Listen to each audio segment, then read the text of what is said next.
Good morning. This is my first YouTube video I'm putting up. I've been doing decoder installations for a long time.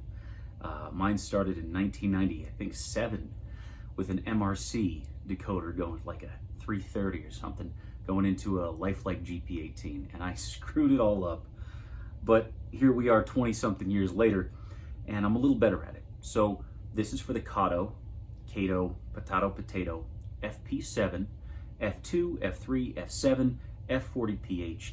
They're all a really common chassis, and we're going to cover installing Digitrax decoder and some things you can do to improve it, some tips and tricks to make it more reliable, which is important because these things, they're fragile, they're delicate, they're small. You don't want to be doing the job 5-10 times trying to fix what was incomplete the first time.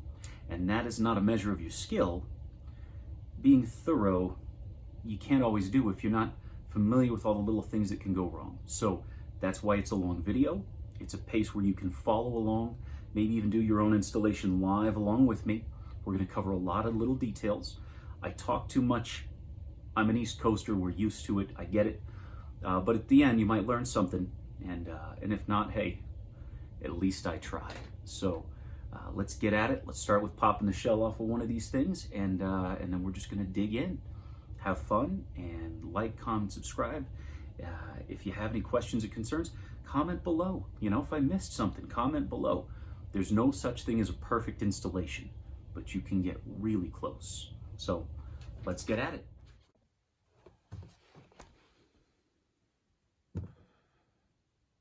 Okay, first things first. Kato locomotive, fresh out of the cradle. They come in this really nice foam packaging to keep them nice. So we're going to take our shell off of the chassis in a way that keeps it nice. You don't want to be bending and breaking and scratching and scuffing. So I like tweezers with not too fine a point. All right, see that? They're not the super needly little ones that you might use for decals. And then a good pair of stainless clippable spring pliers. You can use that to hold parts without having to hold them. This is not an easy process to do with your fingers and fingernails for a lot of people. So the right tools will help. Soft surface. This clip, let me zoom in here. This clip is holding a piece of copper along the back that acts as the spring for the coupler. All right. We're going to take and we're going to use the tip of these under the backs right here to just pop it upwards gently. It doesn't take a lot of pressure. Sometimes you got to do one side at a time.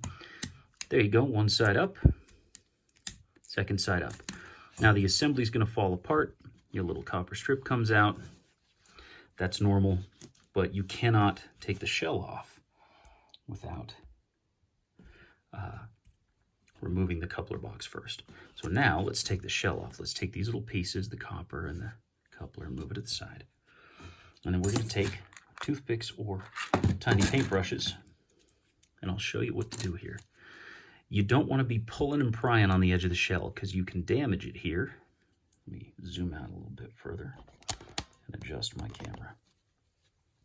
You don't want to accidentally pull on one of the steps here. What you want to do is you just want to get the shell separated from the chassis cleanly. You can bow it out just a little bit like that, all right? Like that and like that.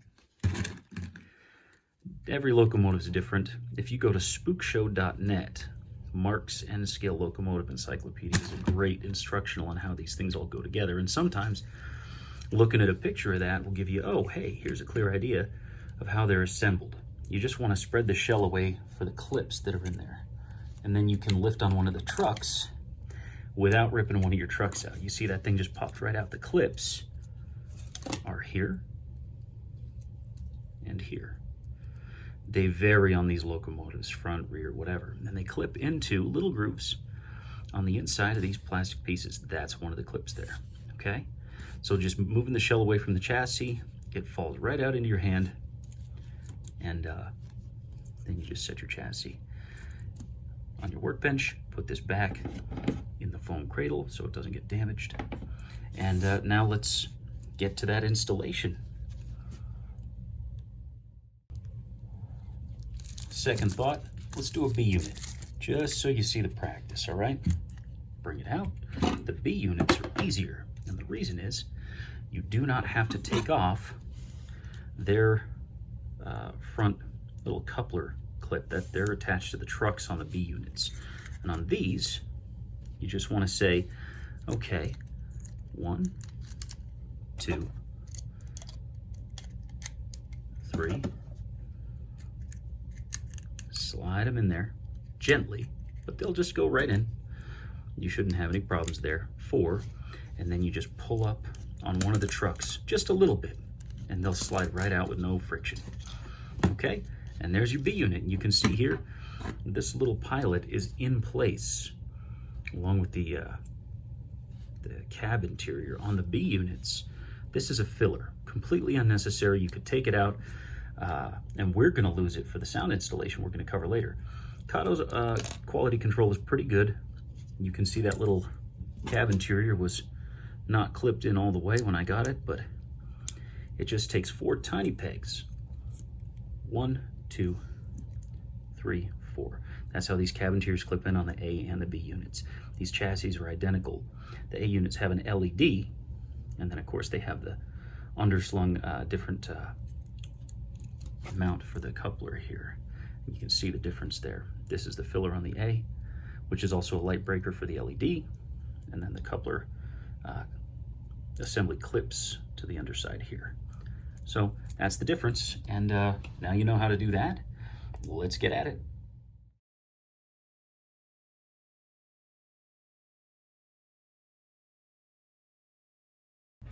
I have this sound unit all buckled down. I've got that capped on tape here holding down, just strapping down the wires there, so when it goes in the box, you know, in the shell, everything stays together, nothing gets stuck. Wires hanging down the side every time you take the shell off and put it on. Your shell's bulging, it could crack. You're pulling, yanking on the wires. You don't want to do that. Now I'm going to take apart this FP-7, which you can notice is a longer chassis here by about 1/2 inch than the original F7 units. And obviously there's a scale measurement there, but offhand I don't know it. So we're going to take a very careful blade and pop this little insert out. This is the cab insert, and there are a couple little pegs, boop boop, on either side to secure it into the saddle here for the contacts and for you know, keeping the the truck contacts lined up in there. So another careful little flick of the blade under the corner of this gray plastic hold down, and there are your motor contacts there and there. We're going to fold these back very gently till they're almost straight up and down, and that's all. That's everything that's holding these down. The contact on these comes from these copper strips here, brass, no, whatever they are, and it just literally contacts the bottom of this board, which handles the lighting. You can see with the little resistor there and the circuit, and then this board holds these little contacts down. So you're getting power straight from the trucks there, right up into these tabs directly into the motor. And what we got to do is we got to isolate. So these little tabs here for the motor, they're contacting on the edge. They are contacting, let's get a little better view here, the pickup strip. So you need to insulate these. The easiest way to do it is capped on tape. Some people get crazy with it. They cut them off and run wires around the outside, whoop-de-whoop. That's totally unnecessary. Lift this little contact strip up. Earlier, I used a black Sharpie to make 2 little dots so I know which end gets the capped on tape. It's good to keep everything organized and assembled the way it came. So we're gonna zoom back in here. Now, this piece of capped on tape, just the right width, I think it's 1/4 inch. You just place it in line, there we go, right along the edge of that copper strip. It'll fold over once and twice and have no awkward overhang. It's the perfect width. And then we're gonna take this and we're gonna tuck it in the back end we're going to tuck it in the front end here. And it clips. So what I'm going to do is I'm going to use something that won't cut or harm or mar the Kapton, is the back side of these tweezers. These are nice little, what, like 1.5 millimeters. Good thickness on them. They're not the very fine point ones. And you just press right there. There's a little clip adjacent to the motor tab, and you can see the clip right there. And that's the clip under which this seats, and now it's clipped back down. We're going to repeat the process for the other side. Lift this gently, very, very gently. You don't want to warp them.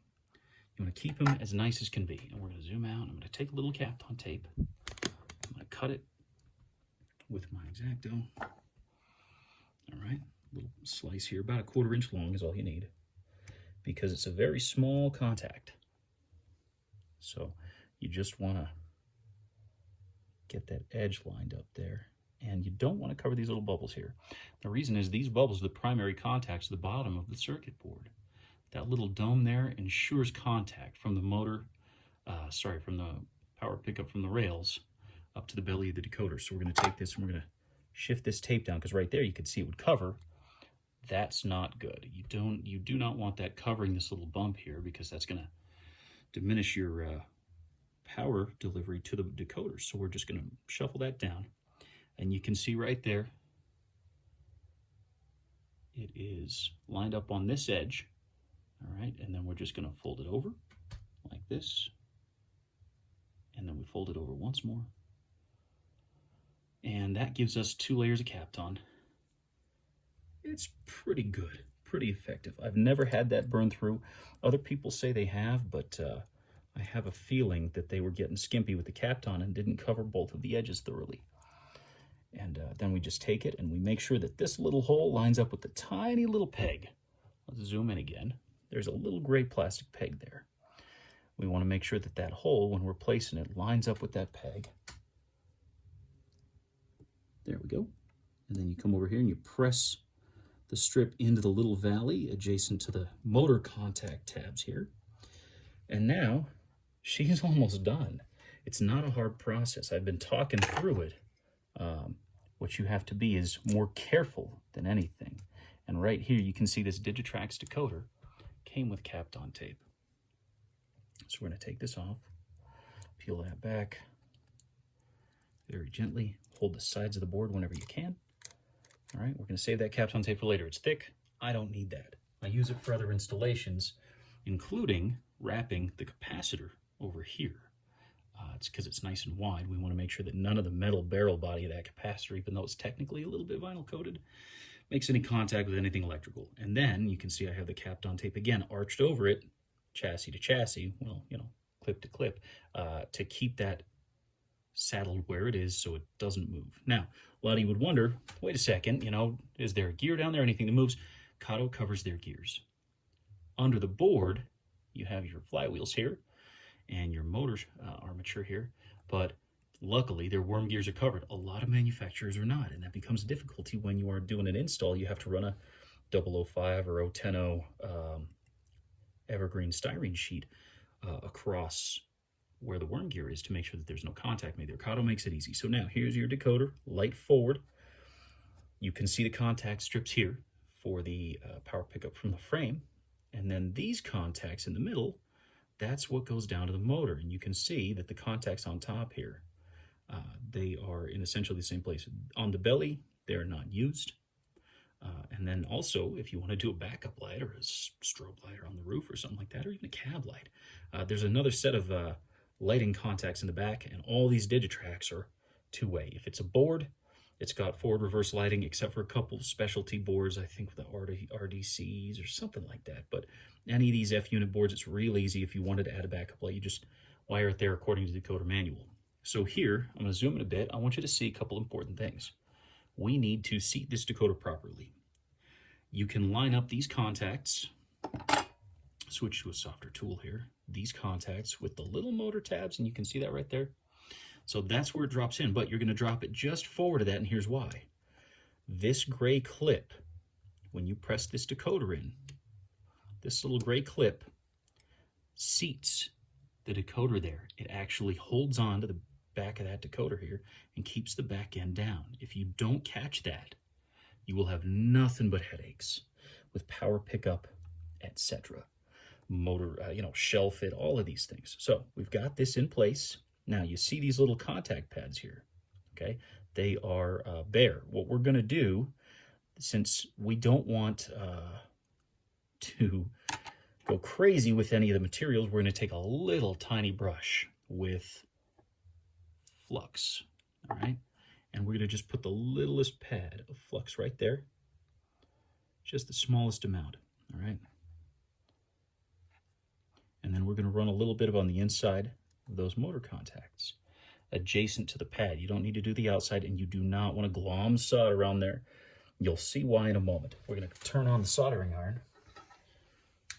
Okay.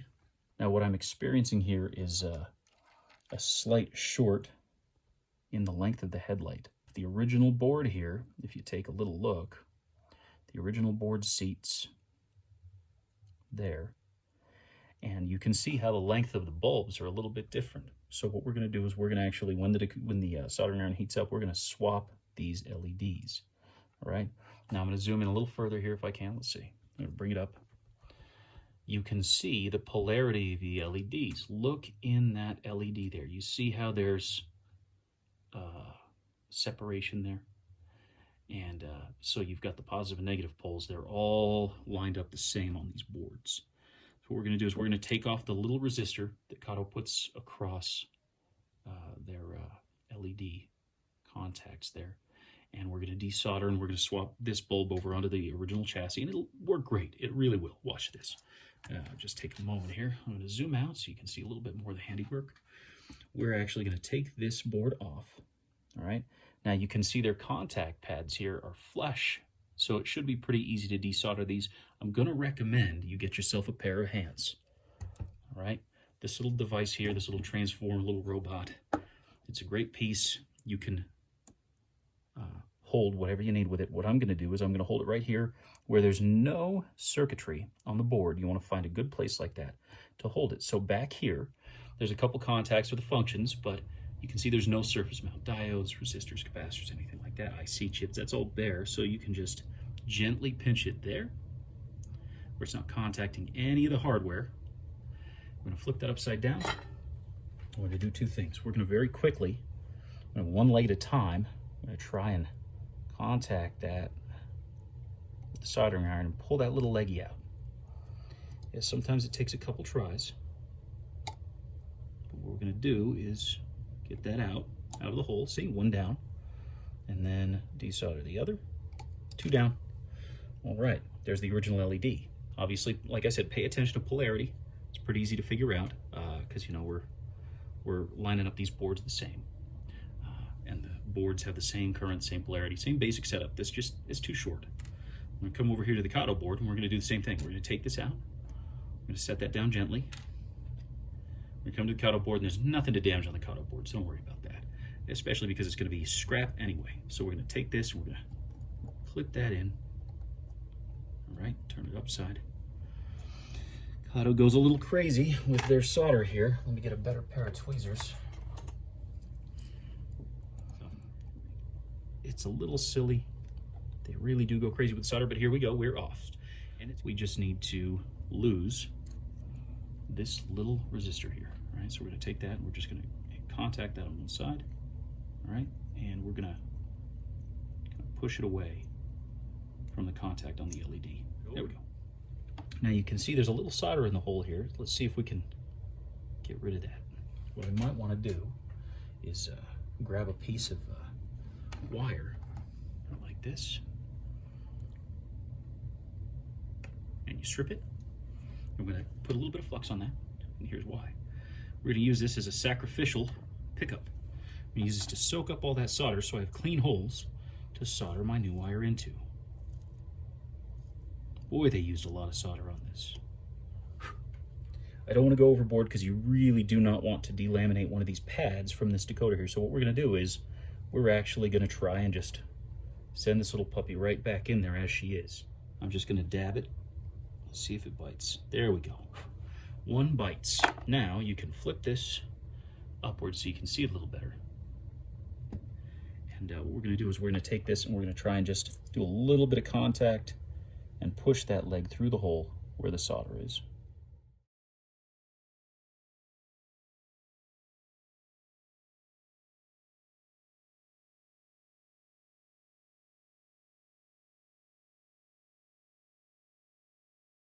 Just heat up the leg here, bend it back into place. We're going to send that little peg through, and this is going to take a little bit of finagling. Like I said, this is the worst part of the process, and you only really have to do these on the Kato FP-7s, right? And the reason is because the rest of them have the same leg length of LED contact. Now, I just push it through there in the hole, and you can see, let me zoom in. There we go. You can see that little contact has filled the hole now. It's in there.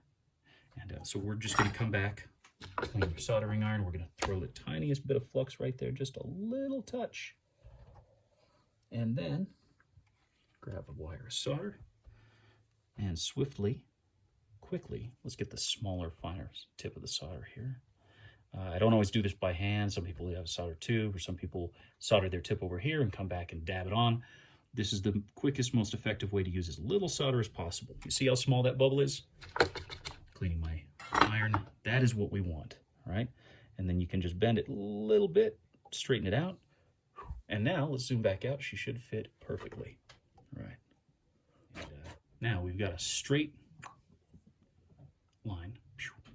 There's a little bit of a downturn, just like the factory setting. And we're going to set it in place just ahead. Get that little gray clip in, all right? And then we should be able to seat it all the way back into that gray clip.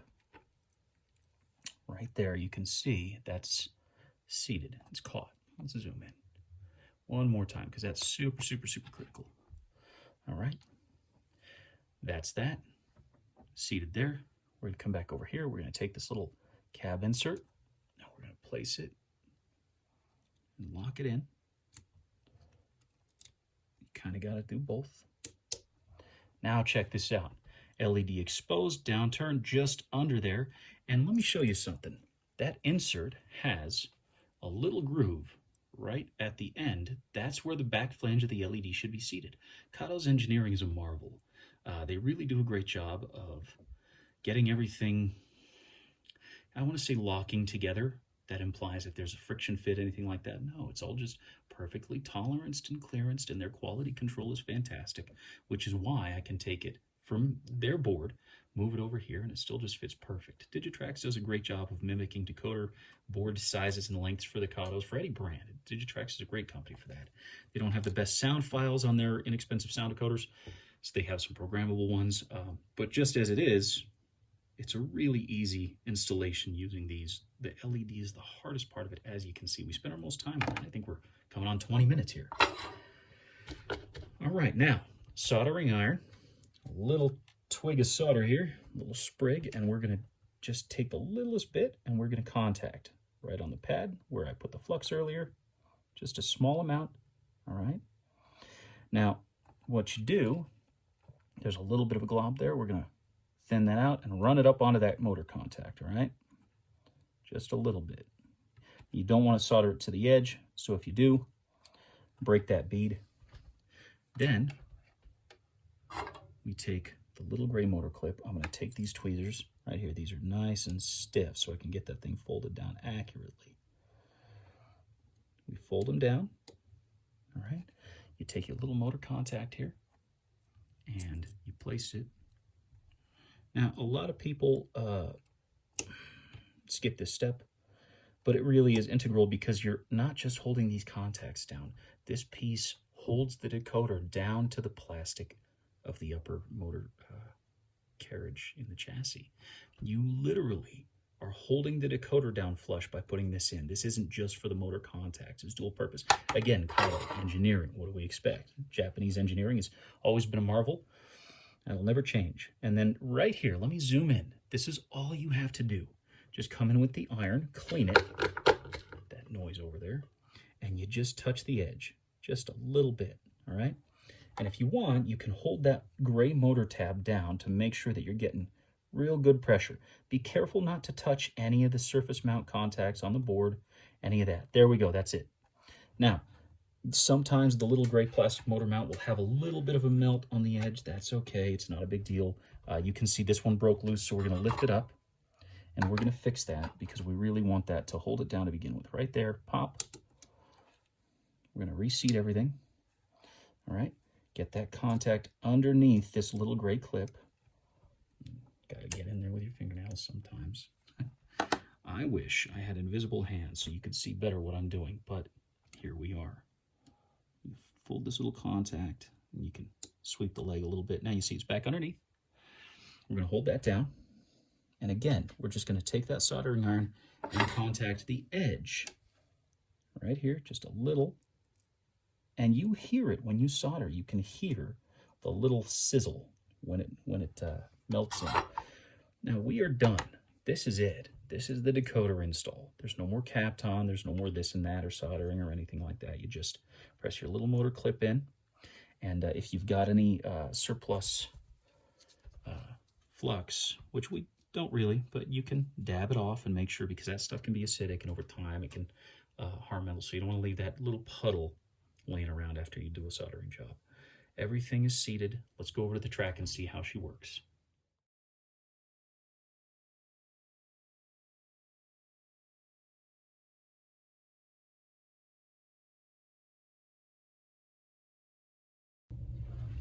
Okay, we're going to take our little DCC controller, turn the power on, boop, and we're just going to turn on the lighting here. Make sure our direction is forward, and there you go. The golden amber Kato LEDs, a lot of people like a natural white. If you're running a lot of Katos, and some of them are DC, some of them are DCC, you're probably pretty used to this color. Honestly, the amber looks really, really good if you're running trains in the dark or in a very dim situation. It's a little less intrusive. And let's see if those motor contacts held. There she goes. Then we switch directions, and we back her up, and we just park her right there. That's it. That's all she wrote. That's a really simple DCC installation. You know, 5 or 10 minutes if you're not making an instructional video, 30 or 40 minutes if you are. But yeah, I think you're going to be pretty happy with the result when you see these locomotives moving together. So let's go ahead and put the shells back on and get her back together and get her running for demonstration. Okay, you survived the most tedious part of the video. I hope you don't have as much trouble with those little LEDs as I did, but it's a common problem, and you can soft wire them, this and that, but to do it once correctly is worth the extra time, even if it's a lot of effort. Now we're going to jump into another locomotive, the B unit of this consist, which has a sound decoder, as you'll see, already dropped in the frame, and then you'll see where the frame was milled off right at the front end. I should have taken video of that. I didn't, but here we are. So let's get into it with the sound decoder, speaker upgrades, how to run your wiring, how to set up your speaker for best sound results, and I hope that's of use to you. These can be a lot of fun. The lights are fun, but once you add the sound, it really gives a dimension to running your trains on your layout that a lot of people don't appreciate until they, have it and they say, oh my God, how did I ever live without this? So let's get in it. All right, this is a sound test with the Digitrax original speaker. All right.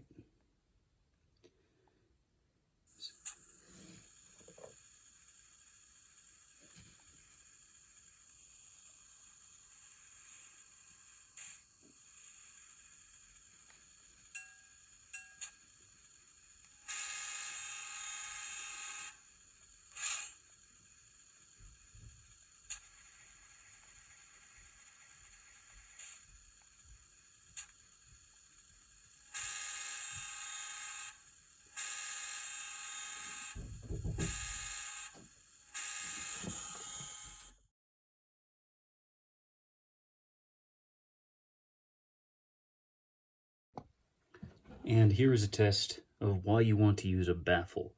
These Sugar Cube speakers sound great, but they don't perform well if you don't baffle the cone, as it were, the foil. So let's power her up.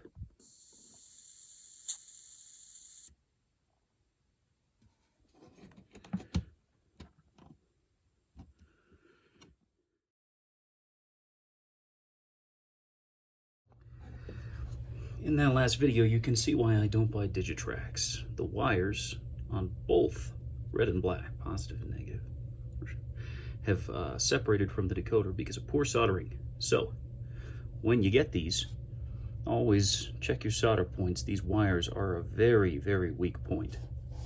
So here we go. Sugar cube speaker without baffle.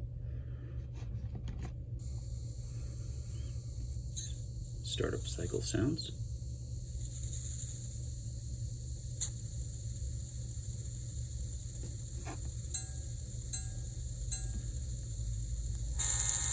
You hear that crackle? The crackle in the horn. And now, let's pause it for a moment. Take the baffle, and it would be placed over this side, over the cone. And you just hold it there. That's all it takes. We're gonna glue it. Power up.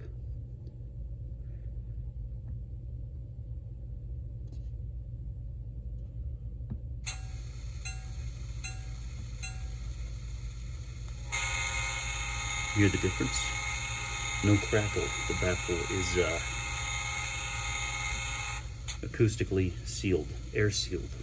It stops the panel from reverberating on itself at a point that it causes audio distortion. So the best thing is to always use a baffle, and you can use the little risers to make the baffle pretty deep. If your locomotive can fit it, you can go up to, I think, 1/4 inch with this kit, which is the Loc-Sound Sugar Cube, I think 11 millimeter.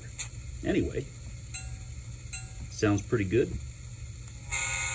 Not too loud. You're going to want to keep that volume at a reasonable level because you'll get sick of a very loud train running around your layout very quickly. You get sick of it. Everybody does at some point. But they have a mute button, F8. And there we go. Silence. And of course, running.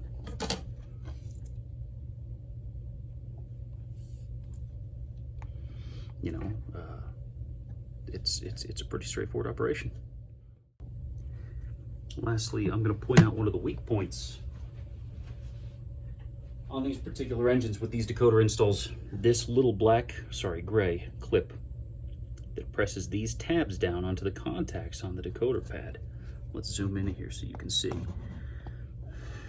They are a fold type, and they work okay on the stock Kato boards. But on these decoders, very often these little contacts on this pad won't make contact. So when I throttle up, let's zoom back out here. I throttle up, nothing, dead air, until you press on that little pad. And there she goes. That is why you always want to solder these contact pads. This little clip will fail you, and every time you go back and jiggle it around, you're breaking down the Delrin or nylon that this is, and it will clip even worse and worse over time. So, yeah, get a better speaker. Solder these points here. It's not easy, and you have to be careful, but it's worth the effort.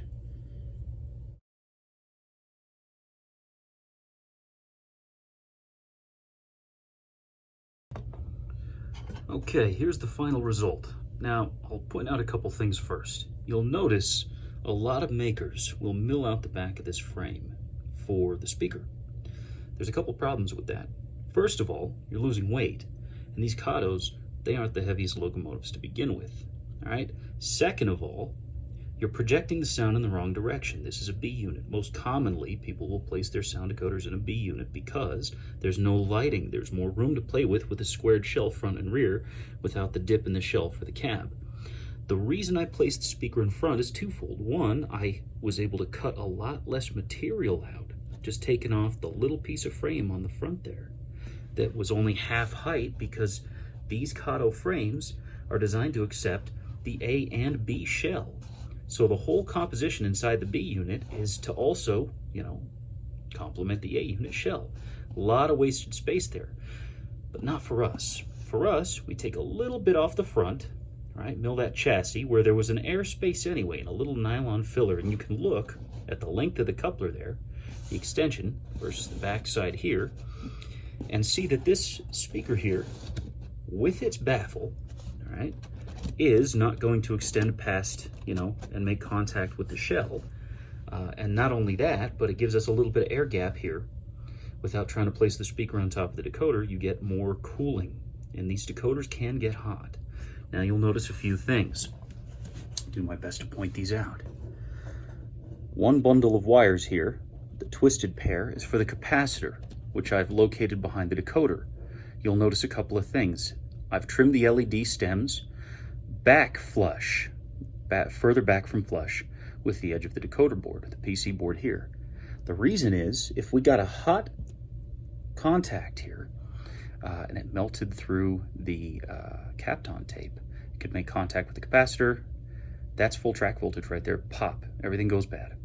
Also, I've redone the wiring for the speaker, not only for the length to get it to the front, because the original wire would have brought it to about here, but also I've 90-degreed the contacts there to, again, prevent wear and contact against the capacitor. Now, these Katos, you can put a larger capacitor on there. You could have placed it up here, but again, we're worried about heat and convenience. You really want to keep these wires away from anything they're going to vibrate against, and especially because the contacts on the end of this thing are so small. I'm going to zoom in a little further here and show you what I mean. These speakers have this minuscule contact. It's a little steel spring that these wires solder to. You can see it right there, okay? You want to be careful and solder very gently, so you don't want a lot of tug. You do not want a lot of pull on these wires, because you can mangle these little contacts, or even worse, have your wire come loose and then it contacts something else and you arc out, short your decoder, and then boom.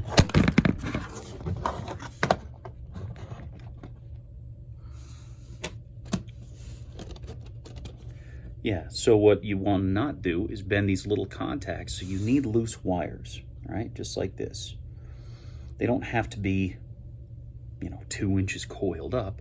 Trim your wires correctly, get the length you need. And now, one little piece of Kapton tape is going to bundle these down against the decoder, and we're going to be just aces inside that shell. Nothing vibrating, nothing shifting, nothing falling apart. And this speaker here, you'll note, is the speaker, and it's clear rim there. And then there's a baffle. Let me zoom in here a little bit. The composition of this is the speaker and its original edge housing here. This goes around the actual cone of the speaker. This is a baffle, this section here. And then this last cap is the flat back that closes the baffle. And the reason you want to do that is create an air gap here. That's why we extend. That's why we use this little riser here. And we didn't just put this flat back against the speaker and try and gain more space or throw some lead in here for weight. No. You want good sound. And with this, the sound is going to be projecting forward between the A and the B unit. And for that, you're going to get a way more accurate sound experience. When you're just using one sound decoder and an A-B lash-up. And an N scale, we're talking about, this thing is smaller than my finger. The A unit's going to be right here. When you're standing a couple feet away, you won't be able to tell that this sound isn't coming from the A unit, or both. So it's really a convenient setup, and the Kato frames make it super easy. Intermountain had their FP frames had a round mill out in the frame for a speaker, but not a square speaker. So I strongly prefer using these against the little round wonky, 2-pence speaker that comes with these Digitrax decoders. So let's get a little bit of the sound experience here. Let's go ahead and turn her on and give her a little power.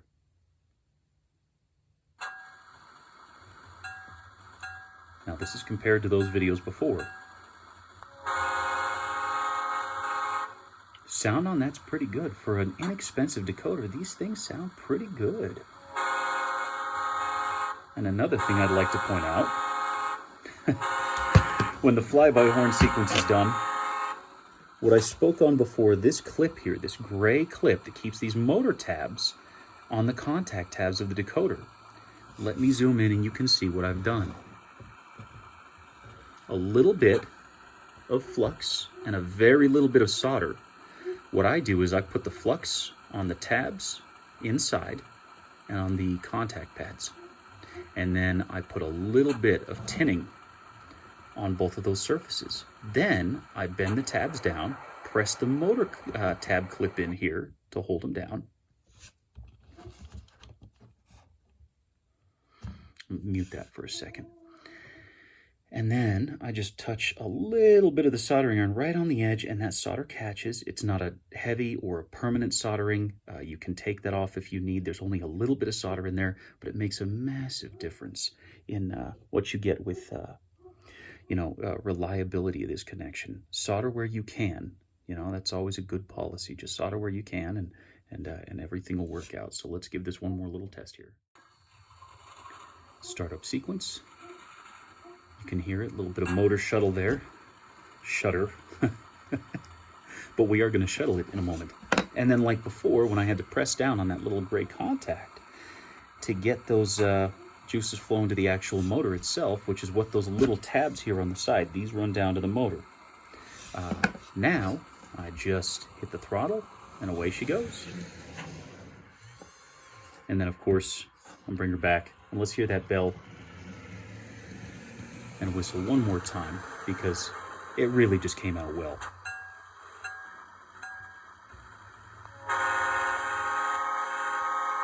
All right, and then compare that to how it sounds with the shell on. It's a pretty nice little setup. Installation's done. Taking a little break. Now I've put the shells back on, and they're custom painted units, which didn't cover in this video. That's another video.